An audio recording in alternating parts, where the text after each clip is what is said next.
oyster farming is like a lot of things. It can be as simple as you want to make it. To make it simple, you work in harmony with nature. Or it can get as complicated as you want, where you grow oysters in an area where they really don't want to grow, and you use artificial systems, bag systems and cage systems and things. So, there's a lot of options in it. But really, they're all good. They're cleaning the water and creating wealth. So. The range for the American oyster is from mid-coast Patagonia to north of the St. Lawrence River. So it's all the same oyster, except the oyster acclimatizes to the particular environmental conditions. So you could take our oyster from here down to the Gulf and it would survive, it would do really well. But you couldn't take an oyster from the Gulf and bring it up here because it wouldn't.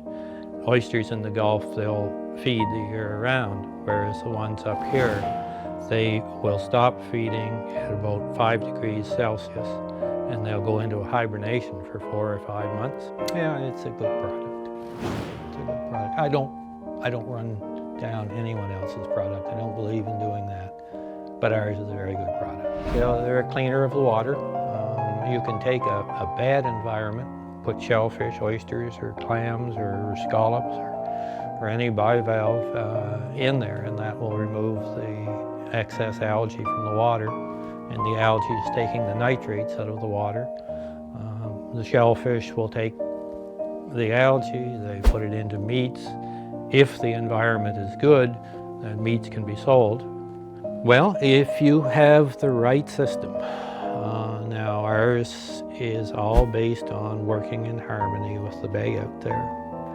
And the natural cycles that take place in the bay of the oyster spawning and the oyster larvae setting on the sea or on the shell that's out there that forms on a naturally occurring bar.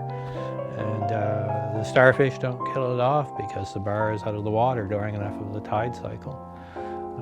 We take that in the fall and the end of November and we spread it on the bottom and grow it out. And that's basically the way our system works, just a steady harvesting and taking the seed, putting it back out. It's just in harmony with the bay. We keep in mind, we never over-harvest because we need to keep that spawning mass there in the bay to maintain what the cycle is going on.